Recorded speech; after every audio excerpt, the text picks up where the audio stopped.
திருவள்ளூர் மாவட்டம் கும்மிடிப்பூண்டி வட்டாட்சியர் கார் மீது ஏறி அமர்ந்து கால் மேல் கால் போட்டு சினிமா வசனங்களுக்கு ரீல்ஸ் எடுத்த இளைஞரை போலீசார் தேடி வருகிறார்கள்.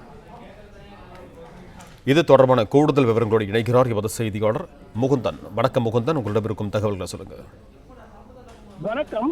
திருவள்ளூர் மாவட்டம் கும்மிடிப்பூண்டி வட்டாட்சியர் அலுவலகத்தில் வட்டாட்சியராக சுரேஷ்குமார் பொறுப்பு வகித்து வருகிறார். இவருக்கு திருவள்ளூர் மாவட்ட நிர்வாகத்தால் அரசு வாகனம் வழங்கப்பட்டு அவர் அதை பயன்படுத்தி வருகிறார்.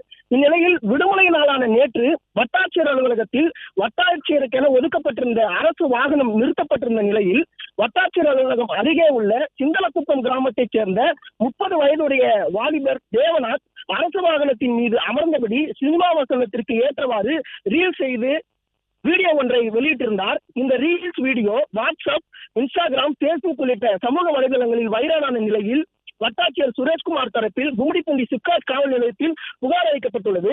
இந்த புகாரின் அடிப்படையில் பட்டதாரி இளைஞர் தேவநாத் மீது வழக்கு பதிவு செய்து பிளே ஸ்டோர் மற்றும் ஆப் ஸ்டோரில் இருந்து பாலிமர் செயலியை QR கோடு மூலம் பதிவிறக்கம் செய்யுங்கள். செய்திகளை உடனுக்குடன் பெறுங்கள்.